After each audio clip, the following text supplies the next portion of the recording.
Bonjour à tous. Aujourd'hui, nous allons donc construire un nichoir pour les mésanges. Pour ceci, nous allons prendre donc le matériel nécessaire pour pouvoir le construire. Donc tout d'abord une planche, genre volige, ici, d'à peu près 1,50 m de longueur, voilà. Un bois qui est non traité, voilà, naturel, donc genre ici là, pin Douglas, non raboté, brut de sciage. Voilà. Et ainsi, nous allons pouvoir tracer dans un premier temps les différents éléments qui vont constituer notre nichoir. Pour tracer, donc, il nous faut donc des outils. Donc ici, donc, nous avons donc une équerre à chapeau. Voilà. Ici, un réglé donc de 50 cm. Voilà. Et un crayon de charpentier. Donc nous traçons donc ici donc le premier trait, donc à peu près 1 cm du bord pour faire partir sur un trait à peu près une coupe propre. Et là donc nous allons tracer donc le derrière avec 240 mm de longueur. On fait ici une petite croix comme quoi le trait il est juste et ça va être ici que nous allons donc scier. Ici ça sera donc le devant, là le premier côté et ensuite le deuxième côté. Là, nous avons ici à la fin le fond. Alors ce fond, là, il a une distance de dimension de 110 mm. Mais ce fond, il est peut-être différent suivant l'épaisseur de la planche que vous allez utiliser, puisqu'il va s'insérer à l'intérieur donc du nichoir, comme vous pourrez le voir un petit peu plus tard. Voilà, donc étape suivante, donc nous allons débiter donc la planche. Donc nous l'avons immobilisée donc sur un établi avec un serre-joint ici et j'ai donc une scie égoïne qui va me permettre donc de scier donc cette planche. Donc pour démarrer, on caresse le bois tout doucement, voilà, le poignet bien ferme, on guide avec son pouce de la main gauche et au bruit on entend si la coupe se fait correctement.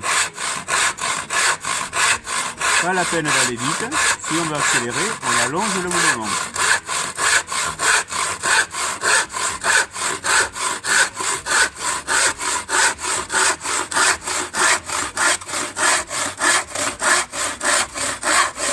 On ralentit sur la fin.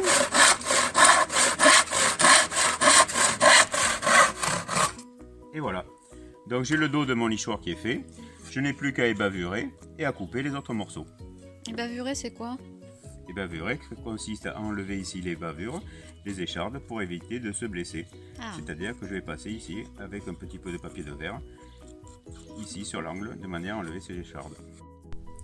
L'opération suivante va consister à tracer des perçages sur les deux côtés de notre nichoir. Donc nous avons 5 perçages à tracer.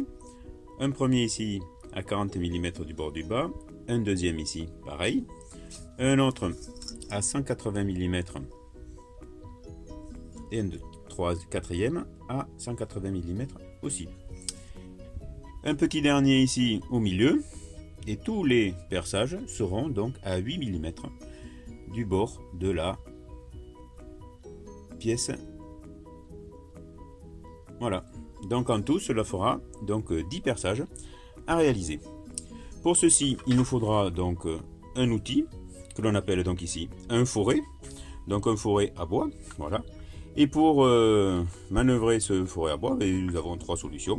Donc soit nous avons ici une perceuse à main sur laquelle qui est portative. L'avantage c'est que c'est pratique, mais l'inconvénient c'est qu'on n'est pas obligé de faire, on n'est pas forcément un trou très droit, voilà.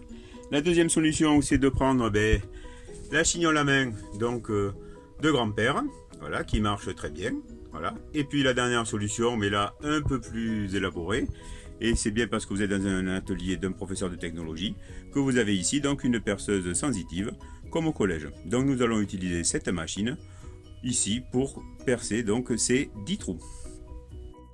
Mon fourré étant monté donc dans le mandrin de ma perceuse sensitive, je mets celle-ci en route et après avoir positionné donc mon fourré en face de l'endroit où je dois percer, je descends ici tranquillement de manière à percer mon côté.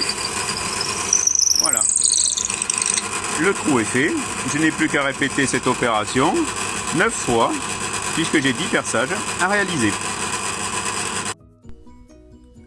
Faute de 6 cloches pour percer le trou pour que la mésange puisse rentrer dans le nichoir d'un trou de diamètre 30 mm, ben, nous allons utiliser un système D.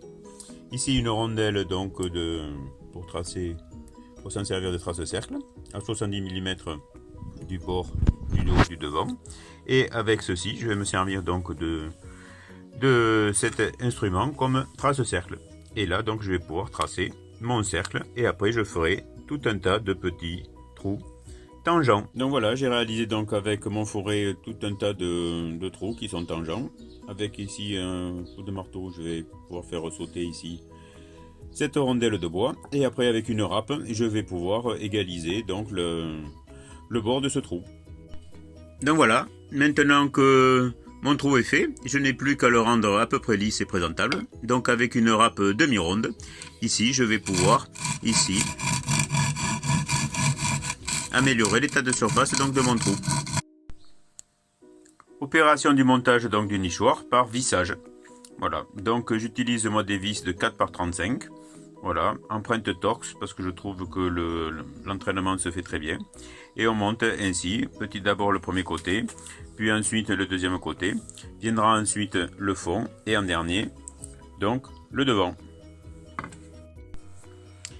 Récupération oblige, donc dans une vieille chambre à air, là ici de voiture, on peut faire la même chose avec un vélo. Une chambre à air de vélo. Donc nous allons découper donc une charnière de manière à pouvoir venir fixer le toit avec des agrafes. Et voilà, le toit est positionné, la charnière aussi. Et là nous n'avons plus qu'à agrafer. Et ainsi de suite. Et voilà le travail, donc le nichoir est fini. Donc vous avez donc la charnière ici qui est fixée avec ses agrafes. Derrière, 2 trous ont été faits, supplémentaires ont été faits dans le dos de manière à faire passer un morceau de fil électrique ici de manière à pouvoir aller fixer donc le nichoir dans un arbre. Donc ce nichoir va être installé donc en hauteur, minimum 3 mètres, pour ne pas que les chats aillent embêter donc la nichée. Et le trou ici, il serait préférable qu'il soit orienté vers l'est, le sud-est, voilà, de manière à ce que les oiseaux puissent venir nicher.